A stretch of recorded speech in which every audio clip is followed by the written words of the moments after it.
Welkom aan almal. Ons is regtig waarvan oor die hele land versprei. En ek is jammer as daar nou een of twee van die besoekers is wat ek nou nie by uitgekom het nie. Maar julle is welkom om net in die chatbox julle self net bekend te stel en te sê waarvan af julle is. En dit is ook vir my 'n voorreg om ons nasionale president Hendrik Lou by die vergadering te verwelkom. Dit is altyd 'n eer om hom ook hier te hê. Ja, so ek sê ons is van Noord-Transvaal, KwaZulu-Natal, Johannesburg tak, Port Elizabeth, Vaal Driehoek sien ek nou is Braampeerold. So ons is regtig goed verteenwoordig deur die hele land en natuurlik 'n sterk verteenwoordiging van ons tak waarvoor ek sê dankie. Andrew gaan dan nou met ons gesels oor die POPIA of POPIA Act. POPIA and genealogy. Now, I say in advance that I'm not an expert or a legal person. I'm speaking from my expertise from working within the Dutch Reformed Church, responsible for the rollout of POPI to all our congregations and to all our synods. So I will share with you what we've experienced, and please, this must be an open discussion on what we think the way forward can be.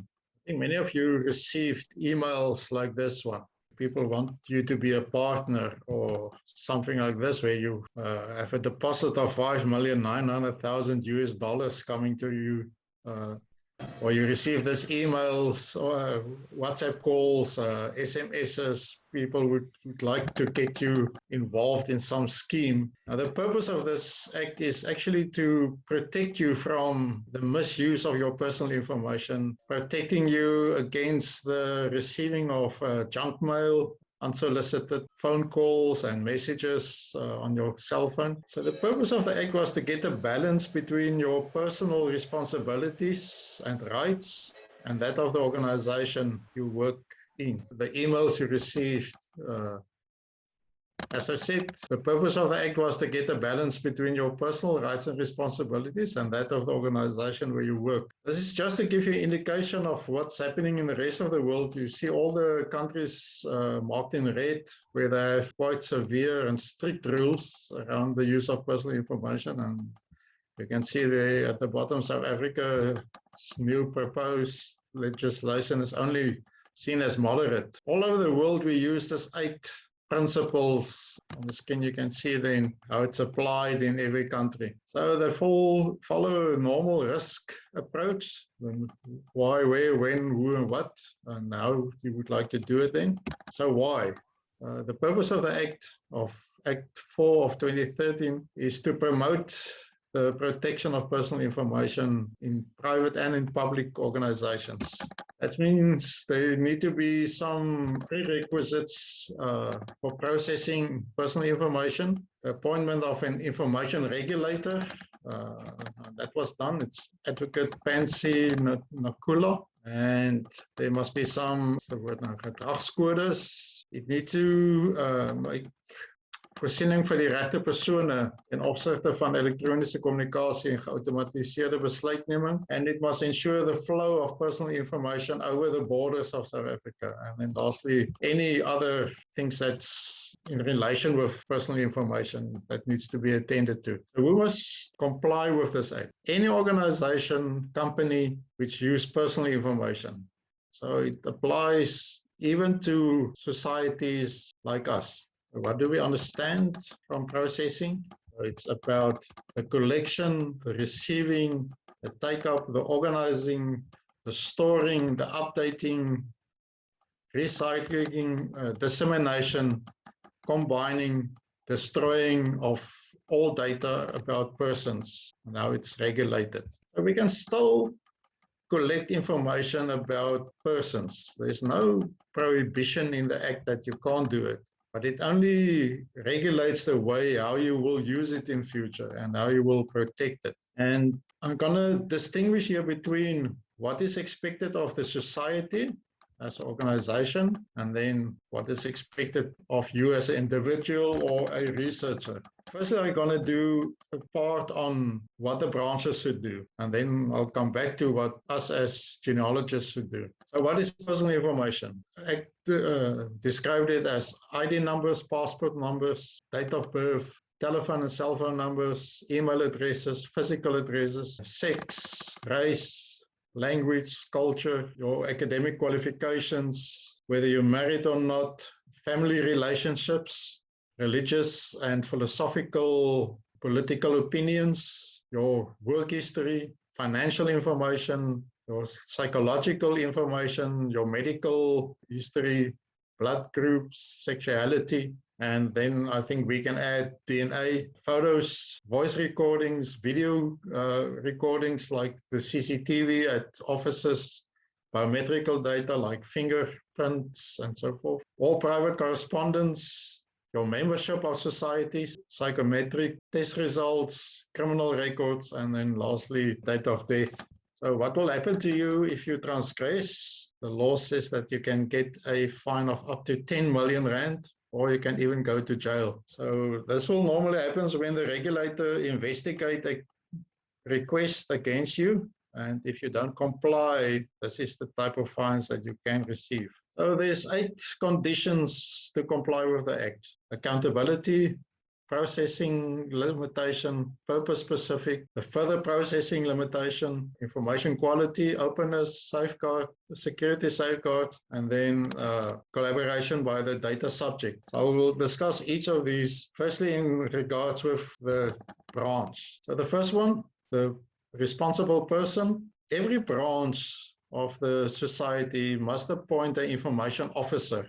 And this person is responsible to make sure that we comply with the Act. If there's requests for information, they should handle it. They must work together with the regulator if request comes from her office, and make sure that the organization complies with all the acts. This information officer should compile a framework.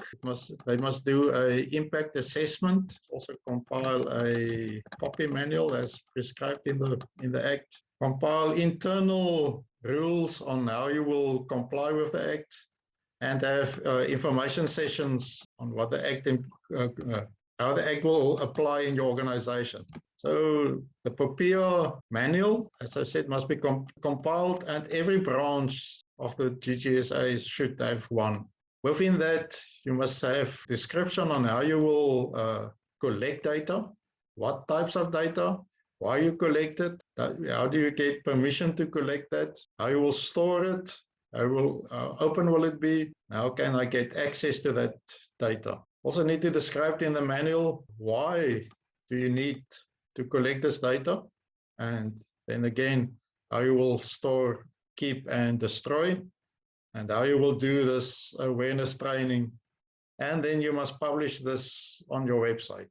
It further describes how you collect it, how you ensure that it's secure, how you will use it, again how you will store and destroy. Then the branch also have to compile an information policy and the procedure manual on how they will collect these data. So what type of information is collected and stored and used, how you got permission to use it, and so forth. That manual should describe written, how you deal with written information and how you deal with electronic information. Also, how you store and ensure the security of these different types of information, like written records must be in a vault. There must be backups and passwords for electronic data. Also need to indicate how long you will use this information and how you will store it. They need to describe how they will destroy the information. So once you're not a member of the GSSA anymore, they must undertake to delete that information. They must also tell you why they want the information and for what they will use it. So get notices, or you get email, newsletters or mails or WhatsApp. So proper description on why you need information. So once this POPIA manual is completed, they need to train all their members or make them aware of what they use it for. Second condition, beperkte prosessering. There must be a reason why you collect data on your members, and you must ensure that it's safe and that it will only be used for a specific purpose. So you can only collect that information from that specific person. So if a husband and wife is both members, you can't ask the husband for both of their information. Everyone needs to give permission for the use of their information, and you need to collect it from themselves, not via a third party. The law also says something about children. Now, we don't have children members, so we can skip that one. And then again, you need to ensure the safety of the information. You can skip that. So the branch need to have a process. So as part of their manual, they need to describe what they're going to do with the information, how they will use it.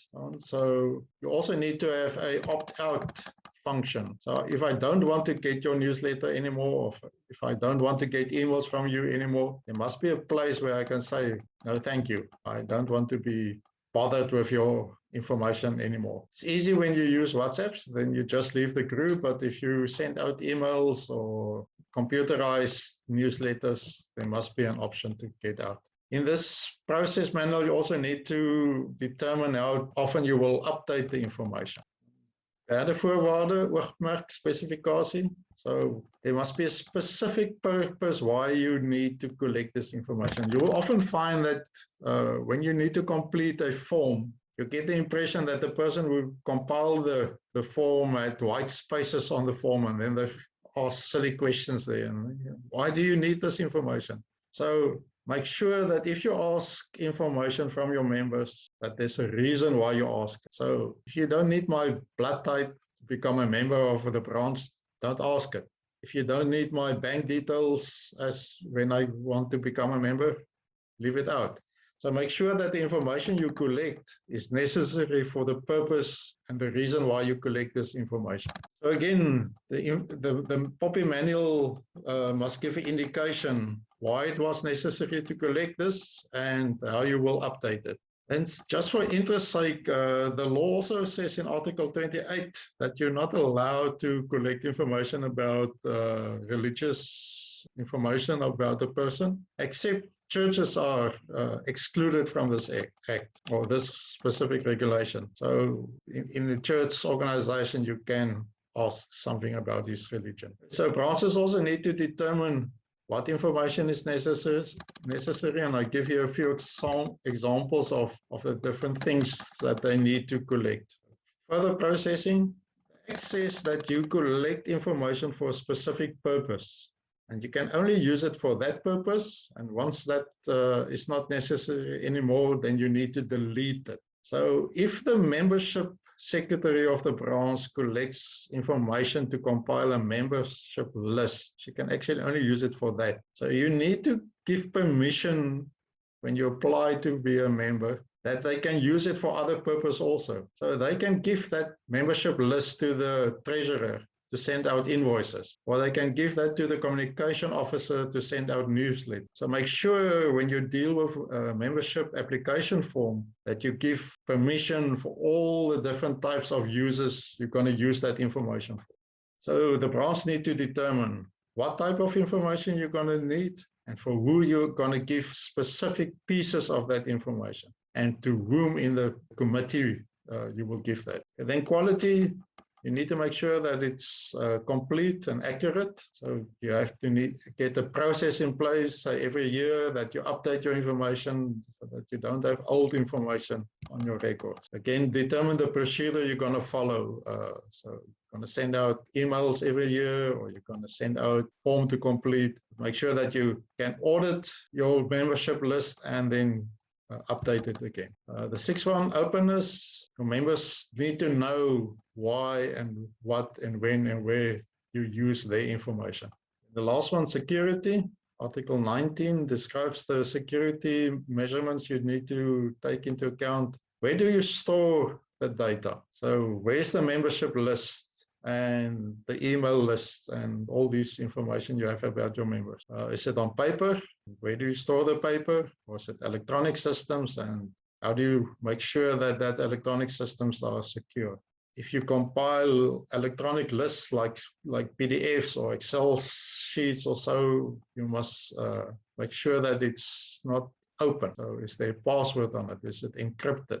Your email address system, where all the members' email addresses are. How secure are that? Can somebody break into your system or hack the system and get hold of your membership list? A website, make sure that you have permission to publish the names and contact details or personal information of people you add to your website. And then lastly, social media. I think this is, you often see on Facebook and all these groups on Facebook, people ask for personal information. Be aware that you don't share without permission. Cell phone groups, many branches or subcommittees or so will have a WhatsApp group to communicate with each other. Do you have written permission that you can add a person to a WhatsApp group? And do you give the undertaking that you won't share that information with other groups? And do you make the members of that group aware that if they click on the eye of that group, then you'll see the list of all the members with their cell phone numbers? So people need to be made aware that they share or they give permission to share their personal information. And then lastly, electronic communication. I said earlier, you need to have an opt-out option, unsubscribe or opt-out, or any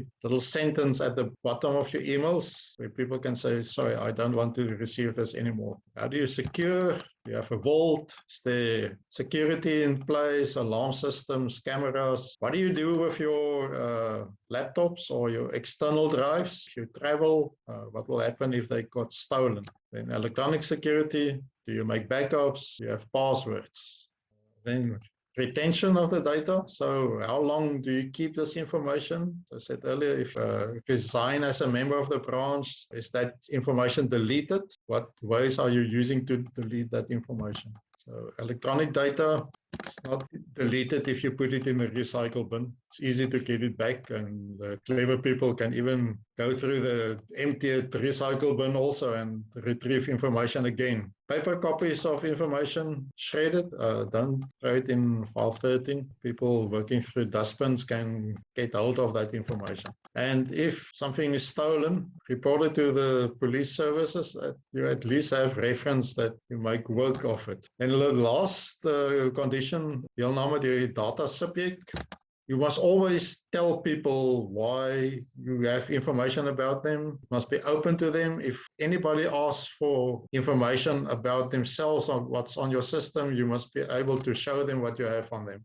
So they can ask and request for information on their information. They must be enabled to ask you to change or to update that information, or lastly, to remove the information. The Act prescribes 3 forms, Form 1, Form 2, and Form 4, which is there's 10 forms, but these 3 are the most used ones. So it's perhaps a good rule to have that on your website available, so that somebody wants to have access to the information, they can just fill in the form and ask permission to see it. So dit bring ons na die einde van dit wat die tak behoort te doen. So wat julle nou in belang stel is, wat moet genealoog doen? So what should genealogists do, or researchers do? The same rules that apply to this branch also applies to you, although the Act doesn't describe specifically researchers per se. So the Act says organizations, companies, businesses should do this and this, but it doesn't specifically say you as a researcher should. So I've compiled a few guidelines which I think we can use. Firstly, Act 4 only applicable to living people, as we are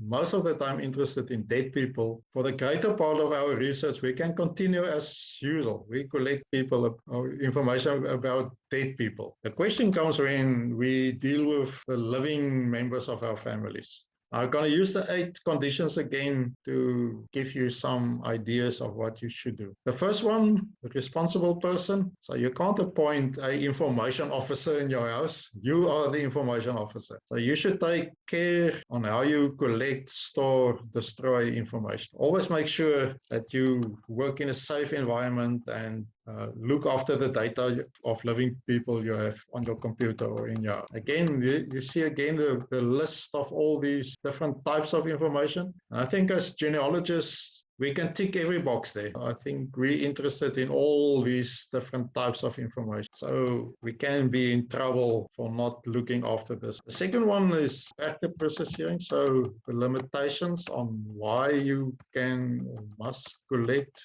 Firstly, you need to ask permission from that specific person to use his data. I think it will be valuable if you can have it in an email. So if people send you this information in email, or if they fill in a form, then at least you know that you have something in writing that you were allowed to collect it. The second rule is that you need to collect it from the data subject. So I can't ask David for his wife's information. I must ask his wife herself, and she must give it to me. Children. And this is not only the POPIA Act, this is also the Children's Act. Protect children. You can't use information about children haphazardly. You need to get the permission of the parents. In the church, we said only one parent. We don't need to ask permission for both parents. So I think we can use the same here. At least get the information with the permission of at least of one of the parents. Something we need to take into account here, specifically if you want to publish. The Children Act says that you're not allowed to publish a picture of a child without the written consent of both parents. So if you compile a family history and you put in family photos there, make sure that you have permission to use that photos and to publish it. The fourth bullet there, you need to explain why you need this and why it's important for you to have this information. And then you must give an indication to the data subject that you will safeguard the information you collect from him. Dan ene, die Oogmerkspesifikasie. So explain to your data subject why you need information, what you plan to do with it, what's your activities around organizing, storing this information, and what's the future plans of what you want to do with the information. You need to determine what type of information you would like to collect. Again, there's a few examples. Some of you are just interested in birth dates, death dates, and perhaps baptism dates. Others wrote long stories, so they asked for more information. So determine for yourself what type of information you're going to collect and make sure that you can give a reason why you need to collect all this information. Also determine what you want to do with this. Is it only for your personal use? I have many data entries for people which I never planned to publish. But it's important for me to see relationships between people. So that's fine. It won't get public. But then the families I'm working on for future publication, I need to tell them and say, I'm collecting your data, plan to have a book published end of 2022. So be aware. Your photo will be in the book, your birth date will be in the book, so that they know where you're going. On websites, some people are of the opinion that you should never publish birth dates of living people on websites. So, but make sure if you deal with your family members that you want, inform them if you want to publish it on an electronic web page, electronic family register, and get their permission if you want them to, or if you want to share the information. Okay, further processing. As I said earlier, you can only collect information for a specific purpose, and you're not allowed to give it then to other people or other institutions or companies or anything who use it for another purpose. Now, this is where it becomes difficult for genealogists because this influences our sources. I want to use the Dutch Reformed Church archives as an example. We collect baptism information to compile a membership list of a congregation. We don't collect birth dates or baptism dates for genealogy. So we're not allowed to give out information to genealogists when it's concerning living people. If you want to come to us for people who's dead already, then it's fine. And for this reason, we use the 100-year rule. So we say, hopefully, nobody that was baptized in 1921 is still living today, so we can give it out. But it becomes very difficult if you come to me and say, I want the baptism register for 1970, because now this person is only 50 years old, so that can be problematic. So just be warned that you're going to run into brick walls in future because your sources won't be that available as in the past. Okay, then accuracy, make sure that the data you collect are correct, specifically when you want to publish one day. It's very annoying to read in a publication about yourself and then you see all the mistakes there. Make sure that you update on a regular basis and get information from the family members or the person you collected it. Make sure about your facts, that it's correct. Be aware that you don't fall for gossip and all kind of untrue stories. And then ja, die stukkie Afrikaans vertel, pas op vir laster. En een van ons baie bekende genealogiese werke wat in omloop is, skryf die outeur by een inskrywing. Hierdie kinders is baie donker van kleur, maar dit was bekend dat die ma by die melkman gekuier het. Nou dis baie persoonlike inligting wat baie lasterlik ook is. So, maak asseblief seker dat u die inligting wat u insamel kan verifieer voordat u dit in die openbaar bekend maak. Openness, I think it's a good thing if you have close relationships with the family you work with. Have an open discussion with them. Take them with you on this journey of compiling a family register. That will make it easier for them to share information with you. Also enables them to help you to correct the information, to update it. And if you make mistakes, it's easier to contact them and to update again. And security, when you print a book, and I can speak from experience, you print that book 3 or 4 times to do the proofreading. What do you do with all that extra copies? Don't throw it in the dustbin. Please shred it and make sure that it's stored safely away. E-copies, you use POF or family origins or legacy or so. How easy is to get access to your database? Password protected, encrypted.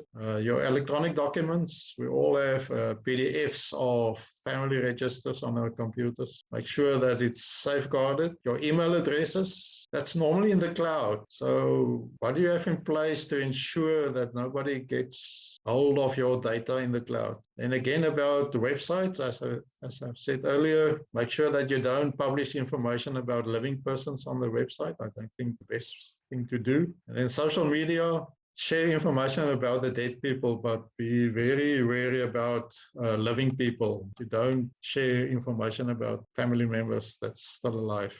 So what physical security do you need to have in place? At least if you have paper versions of your documents, put it in a vault. Make sure that the room where it is safeguarded, security and alarms and so on. Your electronic documents, is it backed up? You have passwords encrypted. And when you destroy it, please don't throw it in a dustbin. Use shredders. And your computer, make sure you clean out the recycle bin properly and do some deep cleaning on your computer so that come back later and reuse it. Specifically when you get rid of an old computer. People just throw away old computers, and then all the data is still available on that computer. So lastly, deelname deur die data subject weer.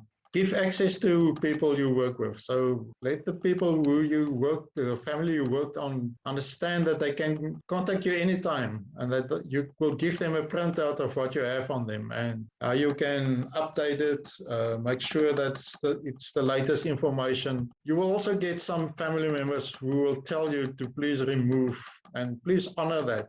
And then remove the data from your database. You have no right to that information. The last one is to end off, but I'll share my information. So you're welcome to contact me. So this is just guidelines. It's open for discussion. Some of you have other ideas of more things that we can add to the list. I think this is a start of a journey which we can follow for the next year or two and then come up with guidelines for genealogists or private researchers on what they can do and how they can use personal information. But on the other hand, it's important that the different branches of the GSSA must ensure that they also comply to the Act and make sure that the information about their members are safeguarded. Baie dankie, Andrew. Ek het nou ons sommer afskop met 'n vraag. Byvoorbeeld, sê maar nou, kom ons vat nou 'n forum soos SA-gen. Ja. En iemand vra nou daarso 'n vraag, sê maar nou hulle doen navorsing oor die de Klerks.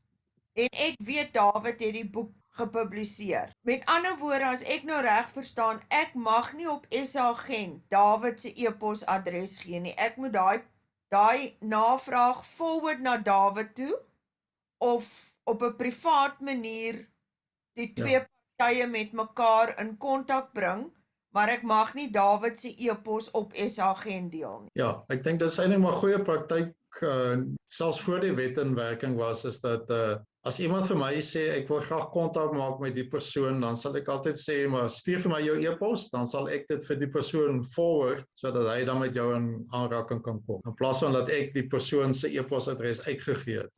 Gebeur nogal heelwat op SA Gent, dat daar goed somme net gepubliseer of antwoorde gestuur word, en dit is hoekom ek nou spesifiek maar ek meen dit gaan vir ons as, sê maar, bestuur van die Weskaap tak ook. Ons kry 'n navraag, ek stuur eerder die navraag direk aan David as wat ek vir die vraer David se e-pos stuur. En dit kom dan by die begin van jou praatjie, ons as tak, dit is ons tak se verantwoordelikheid nou, om nie die e-pos te deel nie. Ja. Ek kan sommer 'n voorbeeld gebruik uit my werksomgewing. Ons kry geweldig baie navrae wat iemand vir jou sal sê, Tannie Sannie is 'n lidmaat in daai gemeente. Wil jy net vir ons gou haar telefoonnommer opsoek hê? Ons doen dit nie. Ons sal sê, stuur vir my 'n e-pos met dit wat jy wil weet, en dan sal ons dit nou vir Tannie Sannie aanstuur. Ons gaan nie die nommer uitgee nie, of die e-posadres uitgee nie. Wat my nou bring sommer by jou opmerking oor David se boek byvoorbeeld. Ons gaan vir 'n lang ruk in genealogie met die situasie sit, dat baie inligting van lewende mense is reeds in die openbare domein. So, as iemand nou vir my vra wat's David de Klerk se geboortedatum, dan kan ek nou maar vir hom sê, maar gaan kyk in David se boek op bladsy soveel staan dit. So, dan op die agterblad. ja, so daar's goed in die openbare domein wat reeds beskikbaar is. So, vir die volgende 50 jaar gaan ons dalk sit met baie goed wat reeds beskikbaar is. Wat ons nie nou kan sê, ja, maar die wet verbied ons nou om dit bekend te maak, want ek kan na enige biblioteek toe stap en dit daar gaan lees. Nou Maar gee maar jou bron, as jy dit dan wil sê, gaan kyk op die agterblad van die boek, dit staan daar. Nou iemand het hier op die chat die vraag gevra van die websites soos Genie en My Family Tree of so. Nou as ek nou al klaar sê, maar nou my hele get kom daar opgelaai het met my neef se kinders se name ensovoorts, moet ek dit nou afhaal, of sê maar nou dit is verder familie, wat ek nou nie eers hulle kontak detail het om hulle toestemming te kry nie, dan neem ek aan, as dit lewende persone is, moet ek eerder op daai website dit gaan edit en sê maar byvoorbeeld net sit living son of living daughter of so iets. Simon, ek dink dit gaan 'n geweldige taak wees om nou alles te gaan afhaal. So ek sit dit daar gelos het. Kom ons praat nou van Genie spesifiek. Onderaan daai inskrywing staan daar managed by Simon K. Jy kan daarop klik en dan kry jy 'n boodskap. So ek sou dit daar gelos het totdat iemand nou geklaar het, en dan kan hy mos nou daar klik en sê, luister, verwyder asseblief my naam van hierdie inskrywing af. Soos jy nou vra oor Genie en oor die ander Gensa. Byvoorbeeld, kyk, as jy kyk na Wikitree, uit 'n tussenskakel, soos jy sê, dan word daar geen direkte kontak met die persoon nie. Daar's 'n tussenskakel of 'n tussenposbeampte wat navraag en queries deursit, en daar gebruik hulle die privaatstelling. Ek weet nie of Genie 'n privaatstelling het, ek weet Legacy het 'n privaatstelling vir persone wat lewend is of wat jy wil beskerm, so daai inligting gaan nie outomaties uitgevoer word nie. Dis al beperk tot die soos ons sê, die besitter van die inligting. Dis reg. Ja, Genie sal vir jou sê it's a living person, en dan sê vir jou PNNN. Ja. En dan Andrew, net kerkrekords, die LDS, het baie rekords, en ek weet byvoorbeeld daar's 'n synode rekord van die 1990s wat op die web is. Ja. Gaan julle 'n beperking of 'n blokkasie daarop sit? Die NG Kerk se ooreenkoms met die LDS was dat die 100 jaar reël geld, maar ongelukkig word hy nie so suiwer toegepas nie. En wat baie keer gebeur het is, hulle sou byvoorbeeld 'n gemeente begin fotografeer het. En kom ons praat nou van 'n tipiese klein platteland gemeente. Ja. Dan pas die doop en die trouregister en die doderegister alles op een film. Ja. Van die stigting van die gemeente tot vandag. En dan het hulle daai hele film net so gepubliseer. Dis vir hulle baie moeilik nou om daai film iewers in die middel 10 skyfies uithaal wat nou na 1921 was en dan kom hulle by die huweliksregister en dan moet hulle weer 15 skyfies uithaal. So dit is bietjie problematies. Ons ervaring by die argief is ook mense sê ja, maar julle volg self nie die reël van 100 jaar nie, maar dit is ongelukkig hoe dit Dis gebeur ook het. histories gefotografeer. Party van daai goed is al 20, 30 jaar terug gefotografeer. Dis reg. Ja. Maar hulle indekseer baie van die goed, so hulle het wel 'n datum wat hulle teen die goed kan inligting koppel en dan kan hulle daarop optree. Jy sal sien partykeer kla mense baie dat 'n sekere filmrol nie beskikbaar gemaak is nie. Dis gewoonlik wanneer die oorgrootste meerderheid van daai data op daai filmrol dan eintlik binne die beperkte area lê.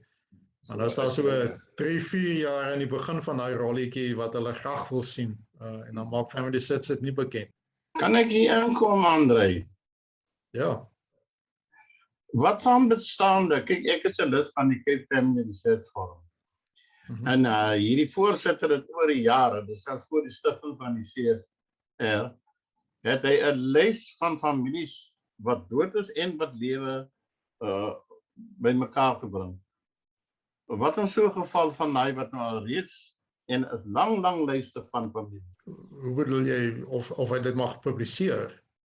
Ja, kyk, ons het gewoonlik 'n uitstalling waar daar 'n fees of so is en dan as hierdie boeke nou almal vir die hele publiek om te besigtig.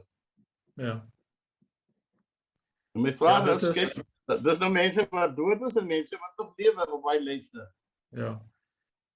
Dit is seker problematies want jy gaan nou eintlik by so 'n uitstalling dan die naamlyste op 'n bord plak waar almal dit kan sien.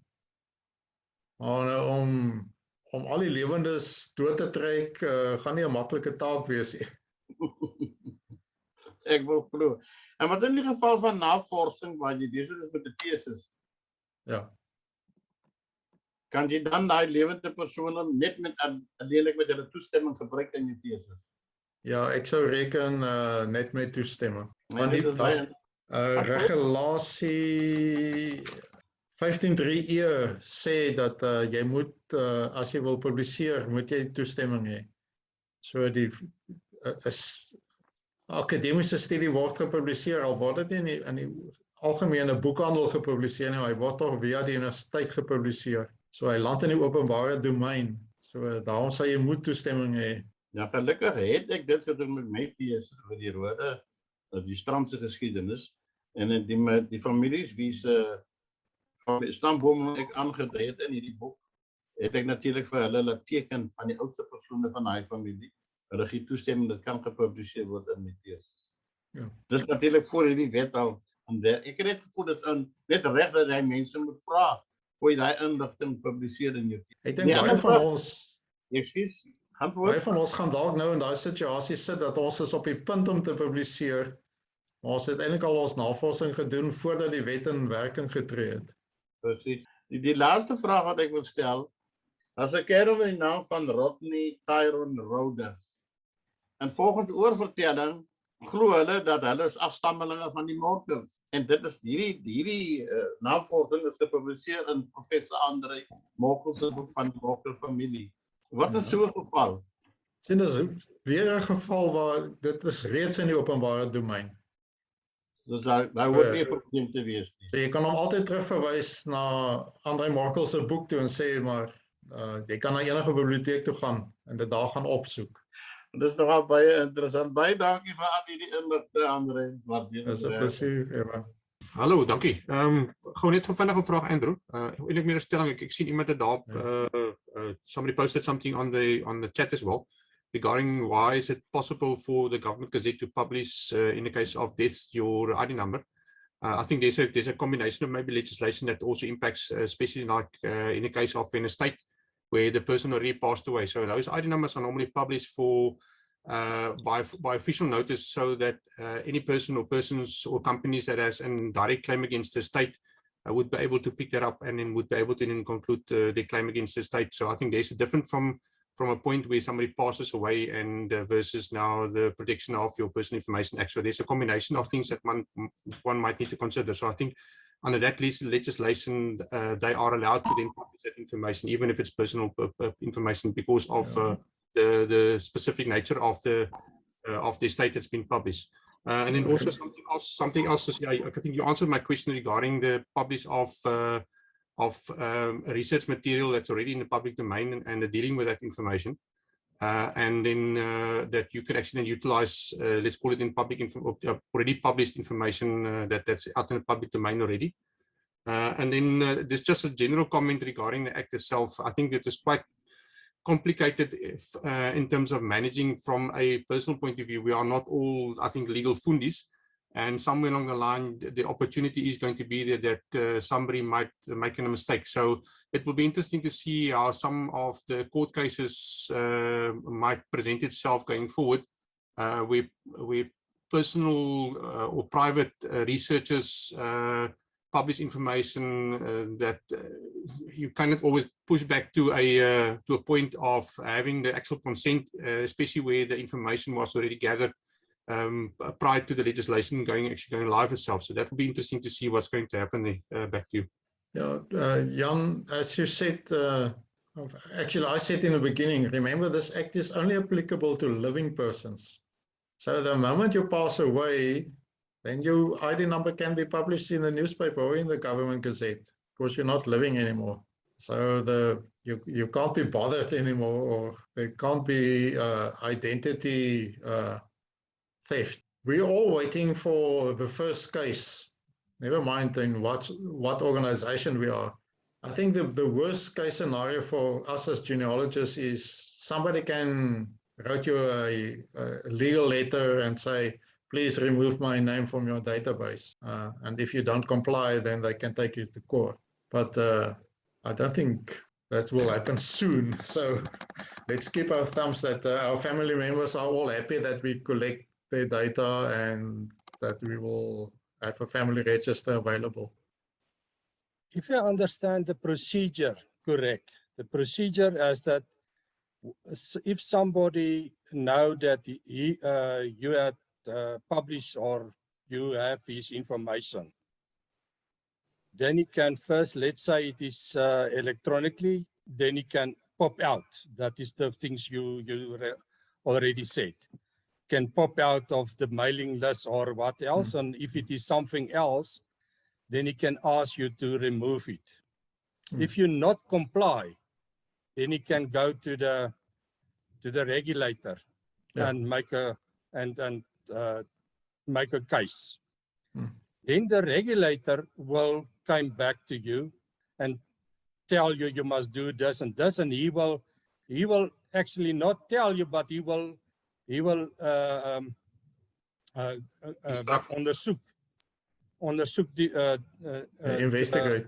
investigate the whole case, and then he will come up with some suggestions, or with you must do this and that. That's right. And give you a timeline. If you don't do it, then you are subject to a law, because the regulator have wat hy kan as 'n hofbasis optree. Authority. Same privileges or something like that. Okay, so there's a procedure before that. So you as a will know that somebody is not happy that your name is on his database, or you have published it or something like that, and you can explain.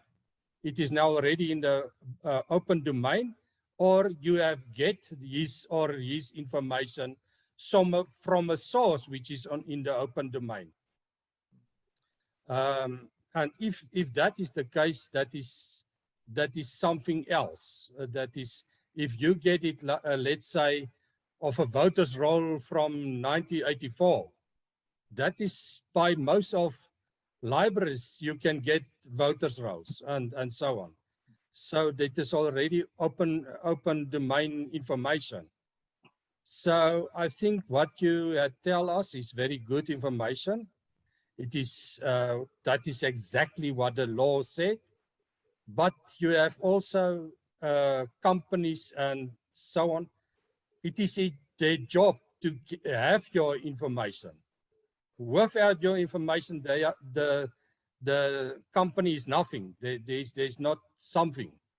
So I think then we must begin to set on our application form or what we on our website or so, that remember we use your information for genealogy purposes and that only. We don't sell it to third parties with other wat oogmerke. Purposes. Yeah, purposes and so on. So I think what Andrew tells us is that this law is a new law. In South Africa it is. And it will take us a while before we know exactly what to do. Okay. Ja. Ek sien Paul se hand is op en dan Desiree se hand ook. Paul? Andrew, actually, Desiree was ahead of me, so give her the floor first, and then I'll take after that. Okay, Desiree? All right. This is perhaps a little bit of a sort of a complicated question because we're talking about, for example, LDS has these records and perhaps they're not honoring the agreement with you adequately. How does POPIA affect records that are in the holding of another country?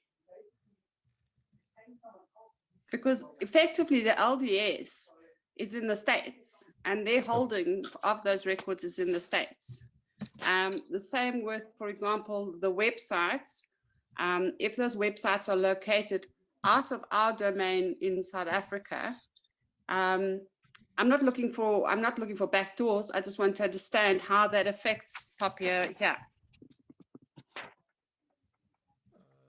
Yeah, again, this is now a historical thing. So they have the information for many years already. All new images, and they plan to still digitize some of the Senate records. Will have to comply to this act because the act specifically said that they control the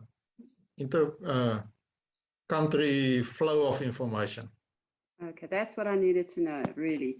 Because it's specifically stated that you can't send information across borders without proper permission. Okay, thank you very much. Okay, Paul? Andrew, yeah, thank you. If I may just give my 10 cents opinion,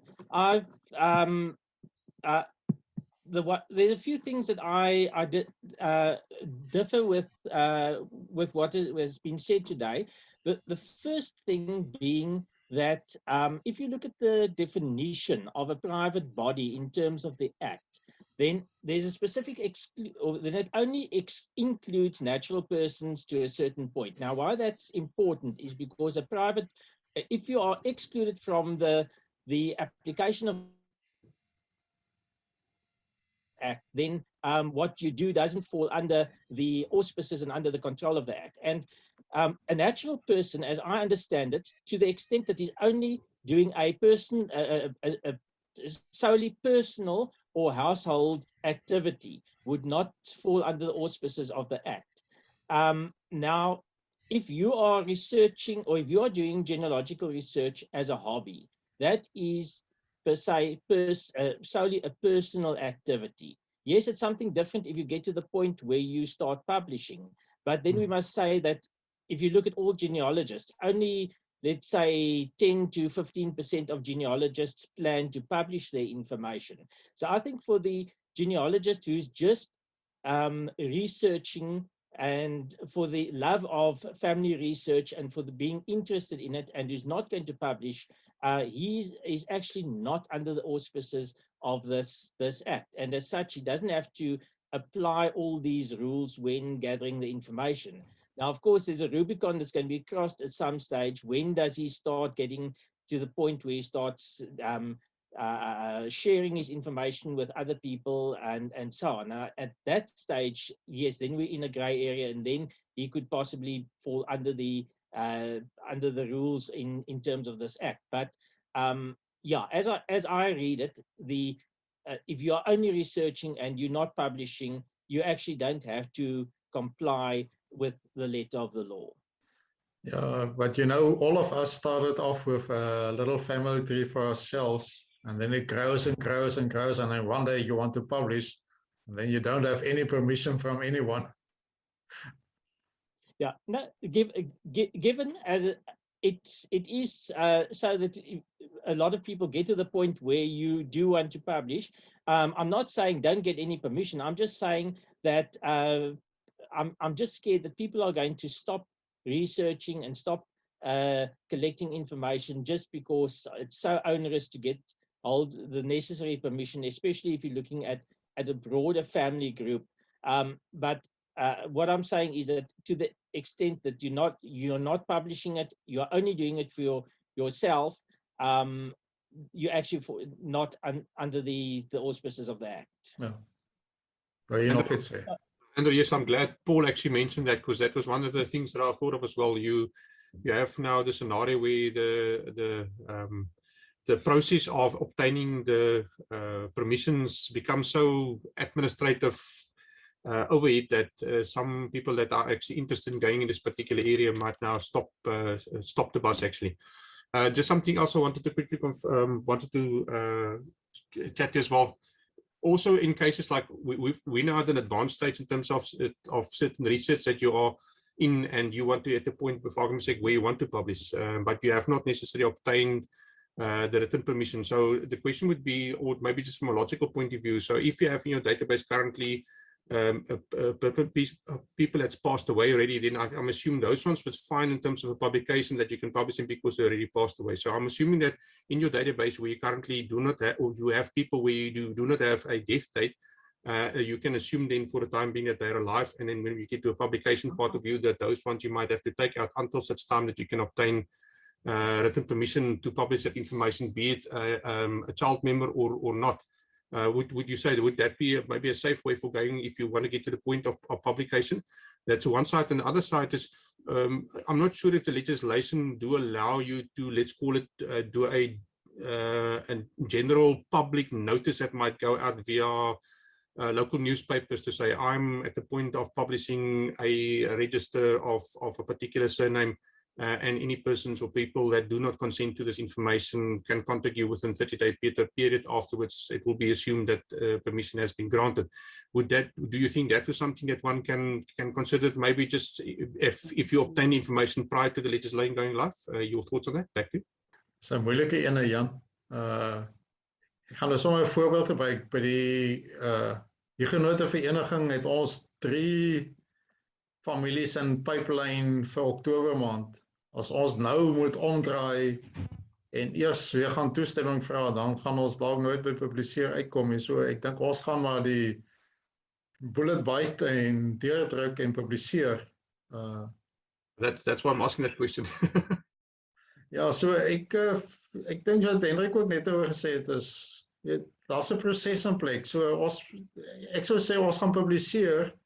En as 'n individu nou beswaar maak dat sy naam daarin is, dan gaan ons sê, maar goed, ons gaan jou naam uithaal en met die reprint gaan dit dan nie weer verskyn nie.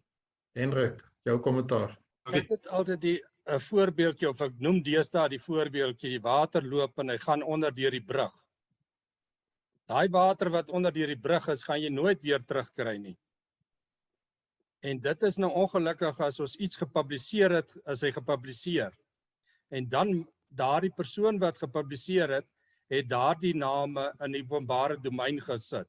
So iemand anders kan nou uit daai publikasie die name vat en net sê, sorry, dis in die openbare domein. En hy gaan aan. Maar om terug te kom, my persoonlike opinie is, hoeveel mense tot en met vandag het kapsie gemaak, omdat hy of sy of haar besonderhede in 'n familie album of register gepubliseer is? Amper niks. Ja. So hoeveel mense gaan nou, nadat hulle gehoor het van POPIA Act, openbaar gaan kla? Amper niks. So ek wil amper dit waag om te sê dat mense kan aangaan soos normaalweg, hulle kan hulle stokperdjie bedryf, ons weet dit is die wet. Andrew het dit baie mooi verduidelik. Maar ek dink die mense gaan net bly wees as hulle sien sy naam is in 'n register. Hoekom gaan hy kla daaroor? Ja. En ek dis hoekom ek dan in die begin gesê het, vat jou familie saam met jou op die reis, dan is hulle net so opgewonde soos jy. Dis reg. Vertel vir hulle jy's besig met hierdie familie en hulle moet hulle inligting stuur, hulle moet hulle foto's stuur en op die eind van die dag soos Andrew nou sê, hulle is net so opgewonde soos jy en hulle wil dit daai hê. So dit gaan vir my daaroor iemand moet eers kla en dan moet ons eers kyk, kan ons nou iets daaraan doen en ons moet alle stappe moontlik doen om hierdie persoon behulpsaam te wees. En net op daai punt wil ek sê, onthou nou net, dit is nie eers net die wet nie. In GGSA sy code of conduct, sy etiese reëls sê ons dat ons wil nie mense te nakom nie. Ons moet sensitief wees teenoor mense. Dit gaan nie eers oor die wet nie. Daardie voorbeeld wat jy genoem het, Andrew, van die persoon wat kom ons sê nou maar geramd is in die kas. Dit gaan meer vir ons teen ons stel, ons is in 'n hof moet gaan praat oor ons het ons eie etniese reëls of ons eie etiket, code of conduct of wat jy dit ook al wil noem, oortree as wat ons POPIA wetgewing oortree het, as jy mense op daai maniere te nakom. So, nee, ek gaan net aangaan, regtig waar, ek betwyfel dit, of die genealogiese omgewing wêreldwyd, en julle kan nou maar gaan kyk, vanaf 2004, Amerika wil alles toemaak, LDS wil alles toemaak, gaan kyk waar staan hulle vandag, alles is oop. So ek betwyfel regtig waar of dit enige effek op ons gaan hê. Maar kom ons kyk hoe na as moontlik kan ons aan die wet bly. Okay. Paul, ek sien jou hand is weer op. Dankie Andrew, jammer, jy klink asof jy spyt is om my hand weer op te sien na so. Nee. Ons waardeer jou regsopinie. Kyk, ons wet het 'n paar gebreke. As 'n mens kyk na byvoorbeeld die Britse wet, is daar spesifiek in die wet 'n uitsluiting vir wat hulle noem research act, historical and research activities. Wat ons wet nie outomaties verskaf nie.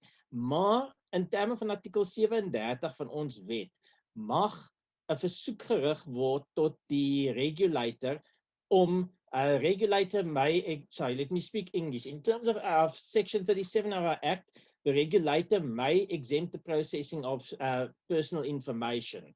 And one of the grounds under that is 2E, which says for historical, statistical, or research activity. Now, my question, I'm glad we've got both Andrew as head, or as chairman of the Huguenot Society and Hendrik Louw as president of GSSA here, but shouldn't organized genealogy start with a process to get an application into the regulator to exempt genealogical research from the provisions of the POPIA Act?